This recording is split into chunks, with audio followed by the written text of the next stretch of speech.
Jackson thought that the Indians could keep their own ways of life and be much happier.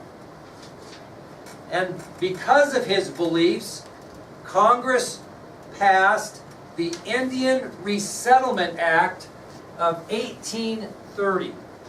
With Jackson's urging, or his encouragement, Congress passed the Indian Resettlement Act of 1830. Probably one of the grossest mistakes in legislation in American history, realistically. We'll tell you why later. Horrible, horrible law when it ended up being put into place.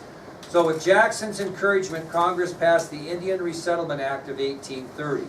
And basically what the law stated was the removal of Indian tribes from lands east of the Mississippi River to lands west of the Mississippi River.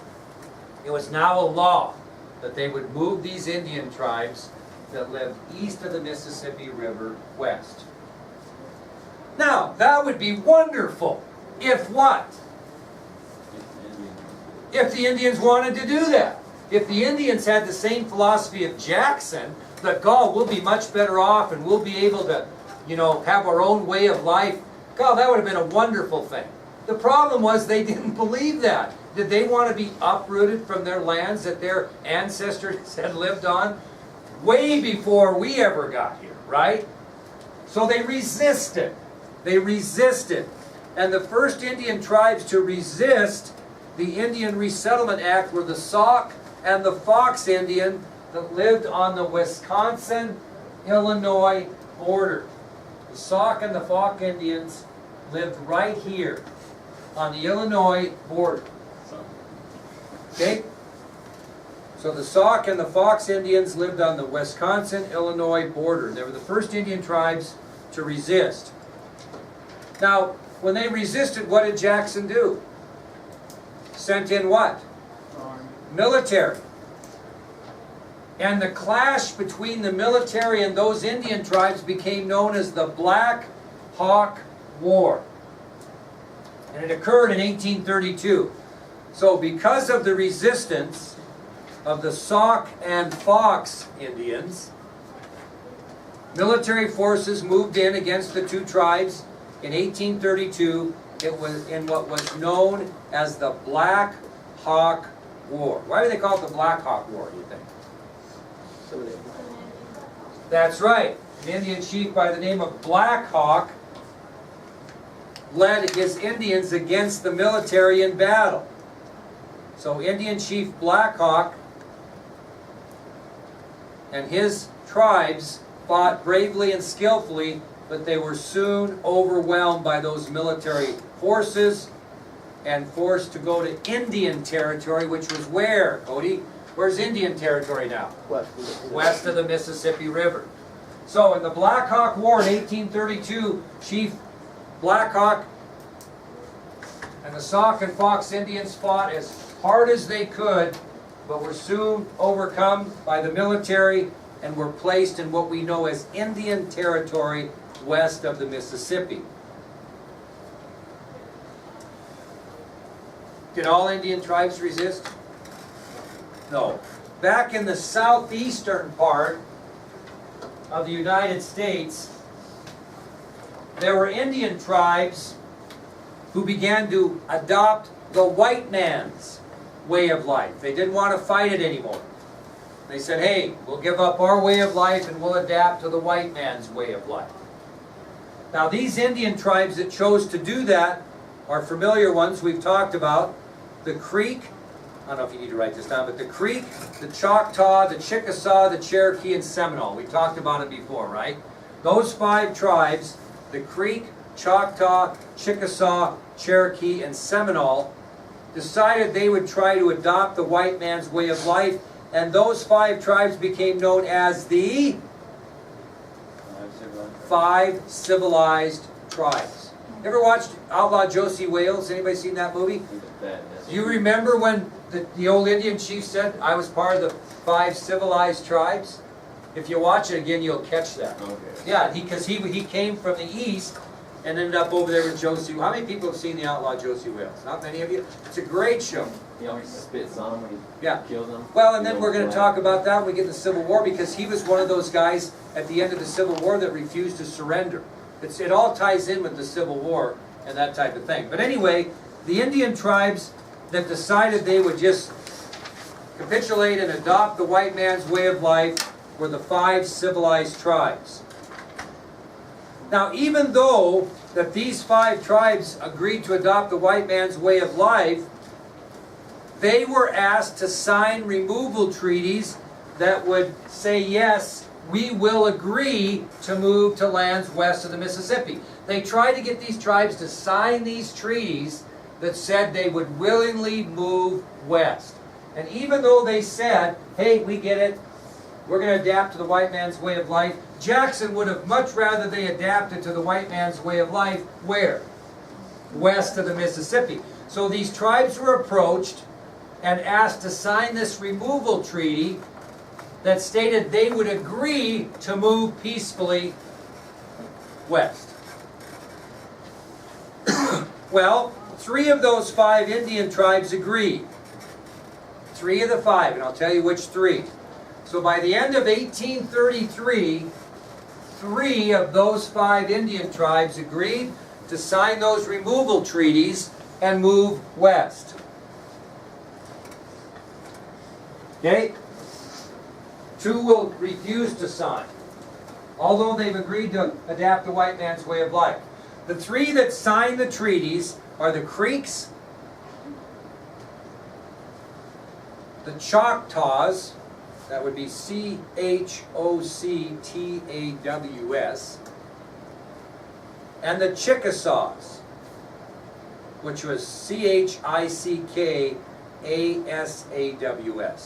So the Creeks, the Choctaws, and the Chickasaws, by the end of 1833, agree and sign the removal treaties with the federal government. Now, once they sign those, they're going to be relocated with military assistance. Now, there's a difference between military assistance and military force. We'll get into that later. Now, the first of these 3 tribes that were relocated were the Choctaw. And they were removed from lands east of the Mississippi to lands west of the Mississippi with military assistance.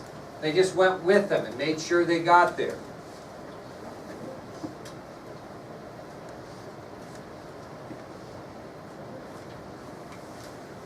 Well, eventually the Creek and Chickasaw are going to be removed to lands west of the Mississippi with assistance from the military as well. However, you know what they did with the Creek and Chickasaw Indians before they removed them? They gathered them up and put them in concentration camps to make sure they could have them in one place when they decided to move them. The smartest ones were the Choctaw. They went right away. Okay? The Creek and the Chickasaw didn't go right away, so they rounded them all up and put them in these concentration camps. And when they got ready to move them, then they moved them with military assistance. Well, many of them died where? In the camps, because they didn't take care of them very well there.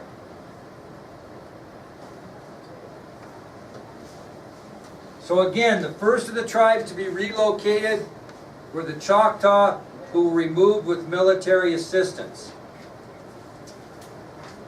The Creek and Chickasaw Indians were first taken to concentration camps prior to their departure to Indian Territory, some dying before they ever left because of the poor conditions. And eventually the Creek and the Chickasaw were removed with the Choctaw to lands west of the Mississippi River with assistance from the military. In other words, not at gunpoint, but helping them. But, you know, making it clear you want them there. So who are the 2 tribes that refused to sign the removal treaties? The Creek, the Seminole and the Cherokee. They refused to sign. They say, you know what we're going to do? We're going to stay on lands east of the Mississippi, and we're going to try to adapt to the white man's way of life. We're not moving west. We like it where we're at. And that's going to become a problem. Which will take us to the next subtopic, which is the fate of the Cherokee Indians. Again, the Cherokee Indians are one of two tribes that are refusing to sign the removal agreement treaties, stating that, you know, we'll meet you halfway. We'll try to adapt to your way of life, but we're not moving. We're staying right where we want to stay. Now, to give you an idea of how committed they were in kind of adapting to the white man's way of life, and this is what we'll end up with, I'm going to give you 4 examples of how they became very organized and civilized in their own way. So they're making a great effort to try to adapt to the white man's way of life, and I'm going to give you 4 examples of how organized they got and how civilized they got. Now, do you remember, if you watch that again, Kendrick, the outlaw Josie Wales, the old Indian chief always talks about becoming civilized. We became civilized. And when you hear that, if you watch it again, you'll get kind of what he's talking about here. Okay? Because he was an old Cherokee chief who became civilized. Okay? Well, anyway, here's some examples of how they became civilized. First of all, the Cherokees developed their own written language. Own written language. Most Indian tribes had their own, what? Language. But not a lot had a written language. And the Cherokee become one of the first tribes to have their own written language. The second example is they were civilized enough, they had actually published their own newspaper in their written language. That had to be a first for an Indian tribe to have their own newspaper because they're becoming civilized. So, they developed their own written language, number 1. Number 2, they published their own newspaper in their own language. Number 3, they even built schools for their own children. They had their own, quote, public school system for the Cherokee tribe. They had their own school system. That's pretty white, isn't it, in comparison to those days? So they're making an effort. And finally, they even wrote their own constitution. They wrote a Cherokee Constitution, which included their own laws, their own law enforcement, and their own judicial system. That's pretty impressive for an Indian tribe. You're getting civilized. Okay? They wrote their own constitution, which included their own laws, their own law enforcement, and their own judicial system. So, the Cherokee tribe refused to sign the removal treaty with the federal government, but they said, we'll become civilized, we'll adapt to the white man's way of life, but we want to stay where we're at. And those are the 4 examples. Their own written language, their own newspaper in their own language, building of schools for their own children, and governing themselves under a written constitution which included their own laws, law enforcement, and judicial system. This is what we'll end with. Everything was going pretty well, and the government may have left them alone, but something happened on Cherokee land in Georgia that would change their lives forever. So at this point, when they get organized, it looks as if the government might leave them alone, might not make a move. But something happens on Cherokee lands in Georgia that changes their life forever. What happens on Cherokee lands in Georgia? Let's see if we can get this. I'll be really excited. What happened that's going to change their life, that's going to want white men to get them the heck out of there and to the west of the Mississippi? What would change like that?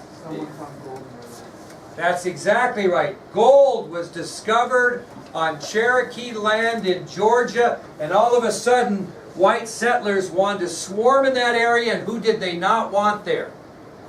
The Cherokees. And boy, that's going to change, and we'll tell you tomorrow what happens when gold is discovered on Cherokee land in Georgia and white settlers start to swarm into that area in search of riches. All right, perfect. Good start.